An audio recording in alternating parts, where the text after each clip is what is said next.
Okay, well, thank you. Nice to be here with you all. So this is our Kyneton House. I'm going to start with, I don't know, this fine detail. The house itself began, in terms of its, I don't know, design, through the idea of, I don't know, poche, a nest, of a singular wall element that was repeated across the home and created the spaces. That singular wall element exists internally as a cup, as a nest, as a pocket or a retreat. Externally as a large asymmetrical, shield. And utilised together as a singular repeating element to give definition and sense of, sensibility, presence with the home. Trying to find a super efficient plan that gave connection to the north, straight up the page, and permeability right across the site, using that simple repeated wall and niche gesture. The design process evolved the project fairly minimally, retaining that initial conceptual driver, but maintaining that sense of, a thickened whole where the glass element is this line here, and the carved interior element kind of sits within these thickened recesses, giving shelter and program to every single one of the rooms. Every single one of those rooms then is spatially defined by a lifted ceiling. So the large north-facing kind of shared kitchen, dining, living space has I think a 7-metre ceiling at its peak. Wrong way.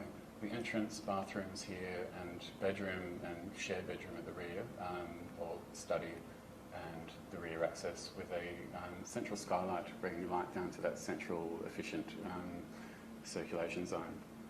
Now coming back to the house and how it sits on the site, the clients, a mature age couple who are retiring away or downsizing from a fairly large property in the Macedon Ranges, and have this kind of wonderful expansive site, fairly forested site.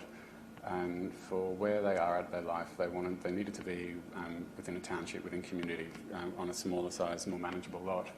But they were incredibly saddened to be leaving this mature garden that they'd been developing for many years.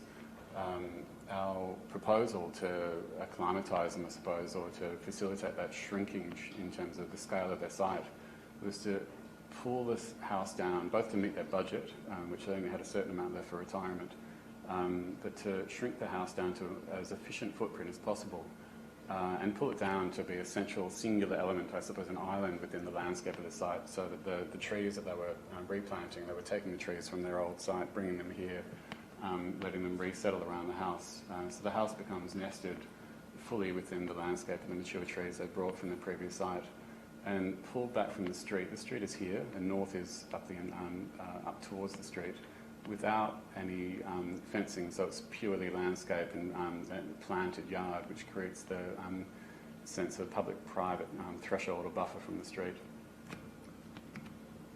I'll run through this quickly.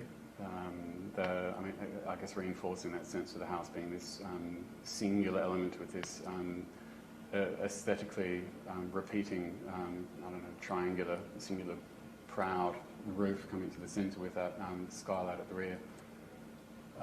Sectionally, this is that crossway view through the shared living space, but probably the more appropriate section is this one going from front to rear.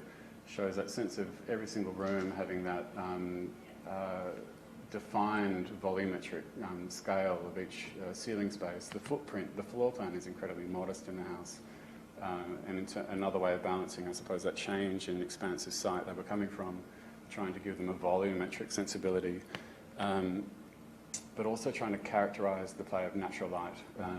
There's many conversations we had. The clients are very acutely aware of where they are in their life, what they describe as the autumn years of their life. And part of the key brief was playing with the passing of time, understanding the moment of time they're in, and allowing the house to attune itself to that passing of time. So this is the north-facing facade facing to the street. The the doors are all in 2 tracks, so these 2 doors slide to the centre, these 2 doors slide to the centre. That here's that sense of, I suppose, that the large roof space, but that kind of sense of the interiors lifting up, and these framed wall gestures that repeat the house, so that repetitive motif around the room's perimeter, allowing constant permeability from every room to these kind of, apart from the north, which is this expansive opening, these vignetted openings to the surrounding gardens. And that sense of that permeability, that's that small scale of the house, and that sense of sight lines right through. As you move around the side, there's an intimacy and a repetition in terms of the house has a singular form, a singular language. As you move around, there's this change in density of these window apertures as you move around the house, but an intimacy. There's not a lot of footprint in terms of moving around is accessing the yard to be experienced from inside. Great, I'll move away faster. Coming into the entrance, that sense of that lifted ceiling space. And that skylight at the centre of the house, lifting up and dropping down, lifting the texture of those brick walls. The brick walls are B-grade recycled bricks, kind of like the lower grade, and used with like a mortar smear finish to elevate them, to give them a new lease of life. Coming to that central living space, that large 7-metre lifted space here, connecting the dining and the living room, joined by this custom galvanised PFC light, which throws light up into that ceiling, using it as a passive lantern during the evening, with zoned task downlighting over the island in the kitchen. I'll move through way faster. There's no air conditioning in the house.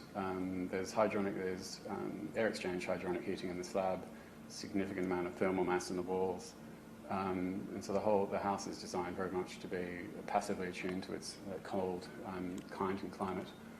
Coming back to the same image here about that, the short depth of field and connection to the rear, from that wide open shared living space, coming down into the smaller intimate spaces that all have their, again, lifted ceilings, they're framing out to the yards. Repeating that sense of nesting. Every single room has that spaces of intimate inhabitation in terms of bench seating, which in the study becomes a lifted element, each of which flow back out to the garden or the outside environment from whatever context or position they are in the house. Probably at time. Okay.